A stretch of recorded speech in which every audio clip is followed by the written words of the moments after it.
दोस्तों इस समय बिहार का चुनावी पारा अपने चरम स्तर पर पहुंच चुका है। इस सिचुएशन में दोस्तों हमने ग्रोक एआई के माध्यम से यह जानने का प्रयास किया कि आखिर लालू तेजस्वी ने अपनी सरकार के दौरान बिहार के लिए किया ही क्या है।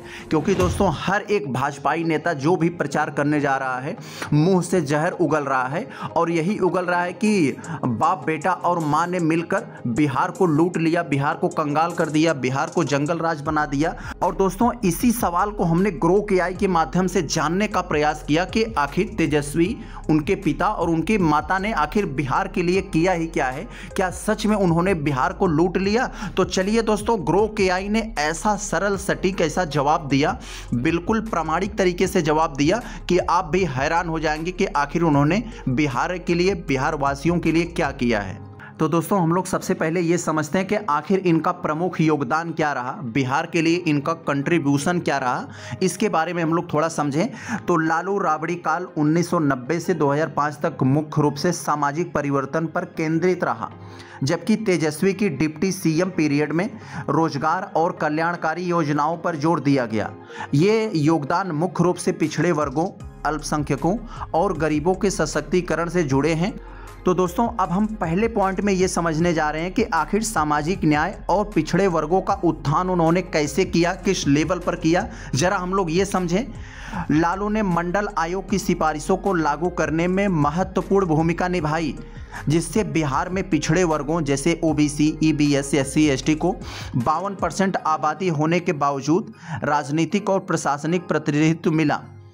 इससे ऊपरी जातियों के वर्चस्व को चुनौती मिली और पिछड़े समुदाय से सांसद, मंत्री और अधिकारी बनने लगे। यस, MY फार्मूला यानी मुस्लिम यादव गठजोड़ ने अल्पसंख्यकों को राजनीतिक सुरक्षा दी, जिससे सांप्रदायिक हिंसा कम हुई। उदाहरण के तौर पर देखें तो 1990 के दशक में बिहार में कोई बड़ा सांप्रदायिक दंगा नहीं हुआ। यस, आप लोग जानते हैं लालू जी ने रथ रोक लिया था सिर्फ इसी दंगे को रोकने के लिए।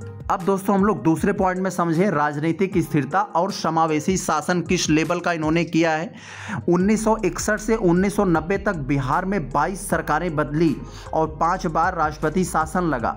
लालू ने 15 वर्षों तक स्थिर सरकार दी जो पिछड़े वर्गों, गरीबों के हितों को प्राथमिकता देती थी।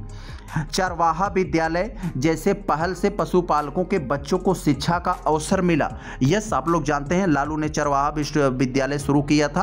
रोजगार और कल्याणकारी कदम किस लेवल का तेजस्वी यादव ने अपने डिप्टी सीएम के कार्यकाल में उठाया, तो देखें 2022 से 2024 में तेजस्वी ने 5 लाख सरकारी नौकरियां दी, जिसमें शिक्षक भर्ती प्रमुख थी। जाति आधारित सर्वेक्षण 2023 में करवाया, जिससे आरक्षण बढ़ाने का आधार बना। ईबीसी को 10%, एससी एसटी को 20% आरक्षण का उन्होंने ऐलान किया। महागठबंधन सरकार में युवाओं के लिए रोजगार मेलों और कौशल विकास योजनाएं शुरू की। विपक्ष में रहते हुए भी बेरोजगारी भत्ता की मांग किया। यस, और दोस्तों चौथे पॉइंट में हम लोग समझें कि राष्ट्रीय स्तर पर योगदान क्या रहा एक रेल मंत्री के रूप में लालू यादव का। तो 2004 से 2009 में रेलवे के घाटे से लाभ में बदल दिया लालू ने, बिना किराया बढ़ाए, जिसकी हार्वर्ड जैसी संस्थानों में केस स्टडी बनी। बिहार में रेल इंजन, पहिया और कोच फैक्ट्री स्थापित किया। ये योगदान मुख्य रूप से सामाजिक समानता पर आधारित है, जो बिहार के पिछड़े इलाकों में आज भी लोकप्रिय हैं। यस, अब दोस्तों जो कुछ भी हमने देखा ऊपर, जरा उसका हम लोग निचोड़ यानी कंक्लूजन समझते हैं तो क्या बात सामने आती है। लालू तेजस्वी सरकारें बिहार के सामाजिक ताने बाने को बदलने में सफल रही हैं, खासकर पिछड़े वर्गों को सशक्त बनाकर। लेकिन विकास, कानून और भ्रष्टाचार में असफलताओं ने इन्हें विवादास्पद बना दिया।